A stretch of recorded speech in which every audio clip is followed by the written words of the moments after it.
Hello students, today I will teach Hindi grammar. So let's start. Lesson number 1, वर्ण विचार।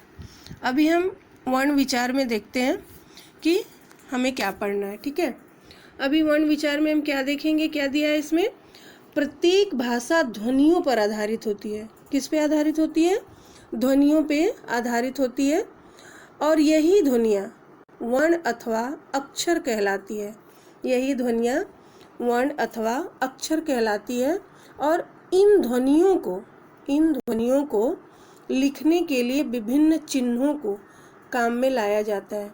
चिन्ह होते हैं ना, आपको मालूम है ना, उसको काम में लाया जाता है, और जिन्हें लिपियाँ कहा जाता है, और वर्णों के समूह को वर्णमाला कहा जाता है। जो वर्णों का समूह होता है ना, उसे वर्णमाला कहा जाता है। और हिंदी वर्णमाला के दो प्रकार हैं। फर्स्ट क्या है? स्वर। सेकंड क्या है? व्यंजन। जो हमारा रहता है ना, स्वर और व्यंजन, अ से अ तक स्वर और क से ज्ञ तक व्यंजन। अभी हम आगे देखते हैं कि हिंदी में, जैसे मैंने आपको अभी बताया, अ आ ई उ री ए ऐ ओ औ अं अह आदि स्वर है। ये सब क्या है? स्वर है। अभी हम व्यंजन में देखेंगे, जिन वर्णों का उच्चारण स्वर की मदद से किया जाता है उन्हें व्यंजन कहते हैं। और हिंदी में व्यंजन निम्नलिखित है। ठीक है, हिंदी में क्योंकि व्यंजन निम्नलिखित है। और फिर व्यंजन में क्या क्या है, आपको सबको आता है। देखो यहाँ पे लिख के भी दिया गया है। क ख ग घ अंग्या, च छ ज झ इया, ट ठ ड ढ ड़, त थ द ध न, प फ ब भ म, य र ल व स ह। अब ये है हमारा व्यंजन। अब इतना हमारा व्यंजन हो गया। अब और जो बाकी के वर्ड्स बचे, आपको लगेगा कि बाकी के वर्ड कहाँ गए, तो वो वर्ड कहाँ पे? इन वर्णों के उच्चारण में अ स्वर की मदद लेनी पड़ती है। किस स्वर की मदद लेनी पड़ती है? अ स्वर की मदद लेनी पड़ती है।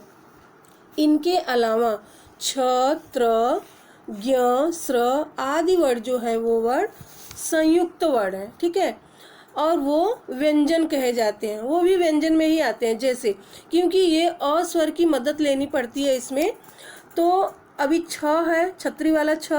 अब ये कैसे बना हुआ है? अभी देखो, क प्लस षटकोण वाला स से छ से छतरी बनता है। ठीक है, और त, अभी जो क पे हलंत लगा हुआ है ना, ये इसको आधा क भी बोलते हैं, और इसको क भी पढ़ते हैं। ये दोनों वर्ड को मिला करके एक बना है छतरी वाला छ। अबे क और षटकोण वाला स से। ठीक है, और यहाँ पे क्या दिया है? त प्लस र। त प्लस र से क्या बना है? त्र। क्या बना है? त्र। और देखो, अभी ज्ञ दिया है ना, ज्ञ, और यहाँ पे दिया है ज प्लस इय। ज प्लस इय से क्या बना है? ज्ञ। अभी आपको पता चल गया कि इसमें दो दो लेटर जब एक साथ जुड़े हैं तब एक लेटर तैयार हुआ। अभी स्र देखो, क्या है? शरबत वाला स है, जिसको सलजमी बोलते हैं, बड़ा वाला स जिसे बोलते हैं, और प्लस र, इससे क्या बना है? स्र। और जो ये इतने लेटर है ना, इनको बोलते हैं संयुक्त क्या बोलते हैं? व्यंजन, या संयुक्त वर्ड, जो भी आप बोलना चाहें, और संयुक्ताक्षर भी बोलते हैं इसको। ठीक है, अब वर्णों के मेल से शब्दों का निर्माण होता है। ठीक है, किसके मेल से होता है? वर्णों के मेल से शब्दों का निर्माण। अब देखो, वो शब्दों को भी व्यंजन कहे जाते हैं। जैसे अभी मैंने आपको बताया ये सब कि कैसे कैसे होता है। ये जुड़ करके दो अक्षरों को जोड़ करके एक अक्षर तैयार होता है। वही दो अक्षरों के मेल से शब्दों का निर्माण होता है। ठीक है, अभी हम आगे देखते हैं कि एक या एक से अधिक वर्णों के उस समूह को शब्द कहते हैं। वर्णों के उस समूह को शब्द कहते हैं जिसका कोई निश्चित अर्थ होता है। ठीक है, जिसका कोई निश्चित अर्थ होता है। और फिर हम देखेंगे, जैसे राम दूध गोदावरी। अब हिंदी एक संपन्न भाषा है। सबको मालूम है कि हिंदी सब जगह पे बोली जाती है। वो इतनी अच्छी भाषा है हिंदी हमारी। और उसके शब्दों का विशाल भंडार है। हिंदी में आपको पता है ना कि विशाल भंडार है शब्दों का। हम किधर से भी कुछ भी कहीं से भी मतलब वर्ड निकाल लेते हैं, बोल लेते हैं, कर लेते हैं, क्योंकि ये हमारी राष्ट्रभाषा है। ठीक है, अब इसमें हम देखेंगे कि तत्सम, तद्भव और विदेशी शब्द। अब इसमें कौन से तत्सम शब्द हैं, कौन से तद्भव शब्द हैं और कौन से विदेशी शब्द हैं, ये सारी जानकारी हम आगे देखेंगे। ठीक है, तो अभी क्या है, जो शब्द संस्कृत भाषा से बिना किसी परिवर्तन के, अब देखिए जैसे कि कोई शब्द है जो संस्कृत भाषा है, आपको नहीं पढ़ाई जाती है, कहीं कहीं पे संस्कृत भाषा चलती है, महाराष्ट्र में भी चल रही है और यूपी साइड में तो टोटली चलती है। तो हम ये देखेंगे कि परिवर्तन की मतलब ज्यों के त्यों हिंदी भाषा में तत्सम शब्द कहते हैं। एक बार मैं और बता देती हूँ आपको कि जो शब्द संस्कृत भाषा से बिना किसी परिवर्तन के ज्यों के त्यों हिंदी भाषा में ले लिए गए हैं, उन्हें क्या कहते हैं, तत्सम शब्द कहते हैं। जैसे सूर्य, अश्रु, सर्प आदि। अभी ये सारे शब्द जो हैं हमारे हिंदी में भी हैं और संस्कृत में भी है। संस्कृत से मतलब कोई परिवर्तन न हुआ, जैसा था वैसे ही हमारे हिंदी में आकर के इंक्लूड हो गया है। ठीक है, अभी हम देखेंगे तत्भव, हमारा तत्सम हो गया। अब हम देखेंगे तत्भव। तद्भव क्या है, जो शब्द संस्कृत पाली, प्राकृत, अपभ्रंश आदि चरणों से निकालकर हिंदी में स्वीकार किए गए हैं, वे तत्भव शब्द कहलाते हैं। जैसे क्या होता है, जैसे सूर्य से सूरज। अभी आपने देखा ना, यहाँ पे सूर्य है, अब इसका सूर्य का सूरज भी होता है। अश्रु से आंसू और सर्प से सांप। ये इतना आपको समझ में आ गया होगा, आई होप। और हम इसके आगे देखते हैं इसके रूप क्या है। तत्सम क्या है, अग्नि। तो तत्भव क्या है, आग। तत्सम है अंधकार और तत्भव है अंधेरा। मतलब एक ही वर्ड का दूसरा जो अर्थ होता है ना, वो ऐसा होता है।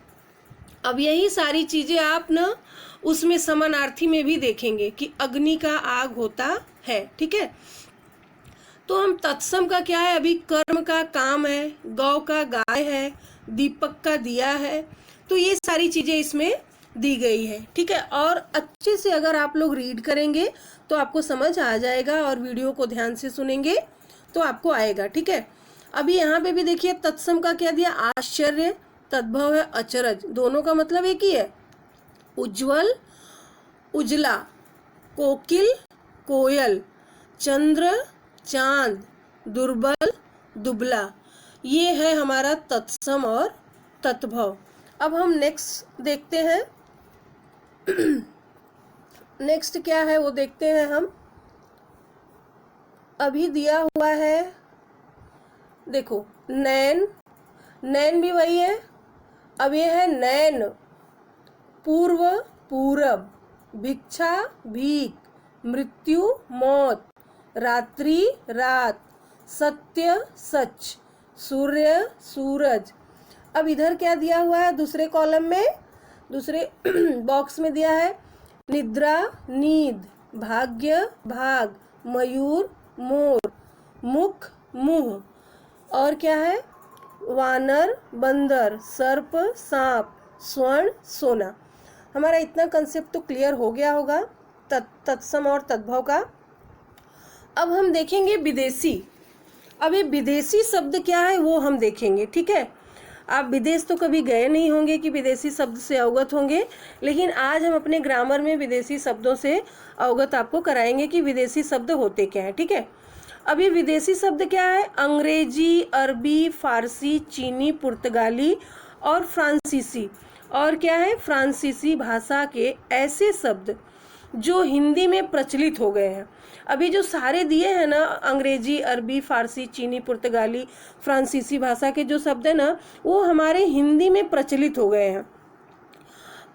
गए हैं और उसे विदेशी शब्द कहते हैं। हाँ, विदेशी शब्द कहलाते हैं। अब हम देखेंगे इसमें क्या है। पहला देखेंगे अंग्रेजी का। अंग्रेजी आप लोग पढ़ते हैं, सबको पता है अंग्रेजी में क्या क्या आता है। अब अंग्रेजी में देखो, डॉक्टर है अंग्रेजी वर्ड, लेकिन जो कभी स्कूल भी नहीं गया है ना, वो भी डॉक्टर बोलता है ना। कॉलेज, फुटबॉल और मम्मी सब लोग बोलते हैं, जो पढ़ा लिखा है वो भी, जो नहीं पढ़ा लिखा है वो भी, क्योंकि उनको नहीं पता है कि कौन सा शब्द है, वो हमारे हिंदी में प्रचलित हो गए हैं। डैडी, डिग्री, डायरी, सिनेमा और क्या है, party, motor, radio, school, police, gas, cricket, station, nurse, machine, ticket. इतना आपने देख लिया। और कार, सॉरी ये मैं भूल गई थी, कार। अब हम देखेंगे अंग्रेजी तो हमको आती है, आपको भी आती है, तो हमें पता है कि अंग्रेजी में ये सब सारी चीज़ें बोली जाती है। अब अरबी हम देखते हैं। अरबी हम कभी नहीं बोलते हैं ना, लेकिन फिर भी हमारी हिंदी भाषा में वो सारी चीज़ें प्रचलित है। अब देखो, आदमी, हम हिंदी में भी आदमी बोलते हैं। तकलीफ, हिंदी में भी तकलीफ बोलते हैं। ये अरबी, जो अरबी फारसी भाषा है ना, ये ज़्यादातर ये तकलीफ वाला वर्ड या और कुछ ये शब्द जो होता है ना, मोमेडियन लोग ज़्यादा यूज़ करते हैं, क्योंकि वो लोग अरबी फारसी का ज़्यादा उनको नॉलेज रहता है और वो भाषा हमारे हिंदी में भी प्रचलित है। अब शादी हम भी एकदम नॉर्मल से बोलते हैं ना, शादी। कागज भी बोलते हैं।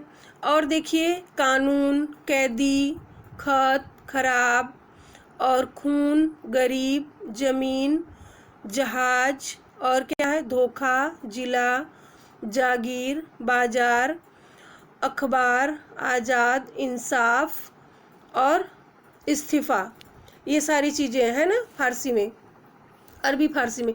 और आपको याद होगा, मैंने आपको बताया भी था, ये जो यहाँ पे लगा है ना बाजार में छोटा सा डॉट, जहाज में डॉट लगा है ना, ये कौन से हैं डॉट, मैंने आपको बताया था ग्रामर में। तो ये नुक्ता के होते हैं, ठीक है, जो पढ़ना में लगता है, ढलना में लगता है, ऐसे। तो फिर वो क्या करेंगे, अभी हम, ये हमारा अरबी और फारसी हो गया ना, तो अभी हम नेक्स्ट टॉपिक देखते हैं, पुर्तगाली शब्द। अब हम पुर्तगाली शब्द देखेंगे कि पुर्तगाली में क्या क्या है। पुर्तगाली में क्या है, अचार, आलू, कमीज, कनस्तर, है ना, ये भी हमारे हिंदी भाषा में प्रचलित है सारे वर्ड। कार्बन, गमला, गोदाम, गोभी और चाबी, मेज, बाल्टी और क्या है, पादरी, पिस्तौल, साबुन, प्याज, बटन। ये सारे वर्ड हमारे किस में प्रचलित है, हिंदी भाषा में प्रचलित है ना, हिंदी भाषा में प्रचलित है ना। अब हम देखेंगे अपना, अभी हमने लेसन को कम्प्लीटली पढ़ लिया है और समझ लिया है। अब एक्सरसाइज जो है हम नेक्स्ट वीडियो में देखते हैं। Okay, thank you. Hello student, हमने प्रीवियस वीडियो में लेसन सब समझ लिया था, वर्ण विचार। अब हम देखेंगे एक्सरसाइज, ठीक है।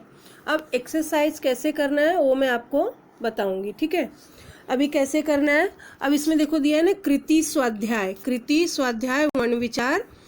क्वेश्चन नंबर 1, नीचे दिए गए शब्दों में से तत्सम और तद्भव शब्द अलग करके लिखो। और आपको सब ऑप्शन दिया हुआ है, इधर पे लिख के दिया हुआ, बस आपको इसमें से क्या करना है, ढूंढना है कौन से वर्ड तत्सम है और कौन से वर्ड तद्भव है।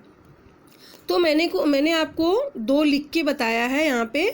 फर्स्ट है तत्सम का आश्चर्य, फर्स्ट क्या है, आश्चर्य, और सेकंड क्या है, भिक्षा। और बाकी का आपको अपने मन से लिखना है, ये आपका होमवर्क है। ओके, अभी हम नेक्स्ट देखते हैं तद्भव शब्द। तद्भव शब्द को भी हमें इसी में से ढूंढ करके लिखना है। किस में से ढूंढ के लिखना है, इसमें से, जो हमारा ऑप्शन दिया हुआ है इसमें से ढूंढ के लिखना है। और हम इसमें देखो, मैं आपको इसमें भी 2 बता देती हूँ। फर्स्ट अंधेरा, सेकंड उजला। हमारा तत्भव और तत्सम हो गया कंप्लीट। ओके, हम सेकंड क्वेश्चन देखते हैं। तालिका में दिए गए शब्दों के तत्सम और तद्भव रूप लिखो। मैंने आपको बताया था ना इसका रूप कैसे लिखना है। आपको आगे मैंने लेसन में समझाया था कि इसके रूप है जो समानार्थी में भी आते हैं। तो मैंने एक का करके दिया है, बाकी का आपको करना है। आपको आपके इसमें ढूंढेंगे तो मिल जाएगा लेसन में। मैं आपको लेसन का पिक क्लिक करके भेज दूंगी कि ताकि आपको तकलीफ ना हो, और वीडियो में भी आपको दिखेगा सब कुछ, ऐसा नहीं है कि नहीं दिखेगा। तो अग्नि का क्या आएगा? आग। तत्सम क्या है? अग्नि। और तद्भव क्या है? आग। अब यहाँ पे देखो तत्सम में नहीं दिया है और तद्भव दिया है, तो हमें यहाँ पे फर्स्ट में तत्सम अग्नि का आग किया है, तद्भव अभी तत्सम नहीं दिया, तद्भव दिया। तद्भव क्या है? भाग। और तत्सम क्या है? भाग्य। ये भी हमारा क्वेश्चन कंप्लीट हो गया, और बाकी का आप लोग खुद से करोगे, ठीक है, ताकि आपको भी समझ आए। और होमवर्क सबको टाइम पे सेंड करना पड़ेगा, ठीक है। अभी हम नेक्स्ट क्वेश्चन देखते हैं, थर्ड। नीचे दिए गए शब्दों में से अंग्रेजी, अरबी, फारसी और पुर्तगाली शब्द अलग करके लिखो। ये क्या करके लिखना है? सब अलग करके लिखना है। और आपके लेसन में भी मैंने आपको अच्छे से समझा दिया है कि इसको कैसे अलग करना है, ठीक है।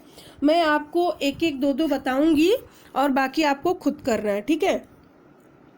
देखो अभी क्या है, फर्स्ट देखेंगे अंग्रेजी शब्द। अंग्रेजी शब्द में क्या आएगा? मैंने फर्स्ट लिखा है डायरी, सेकेंड तो लिखा नहीं है, फिर भी मैं आपको बता देती हूँ, सिनेमा, ठीक है। अभी अरबी का देखते हैं। अरबी फारसी शब्द में क्या है? मैं फर्स्ट सेकेंड लिख के बता रही हूँ, आदमी, सेकेंड है खून। और पुर्तगाली शब्द में क्या है? अचार और बटन। मैंने आपको हर क्वेश्चन का दो दो आंसर बता दिया है, और बाकी का आंसर आपको खुद से ढूंढना है और लिखना है। Okay children, thank you.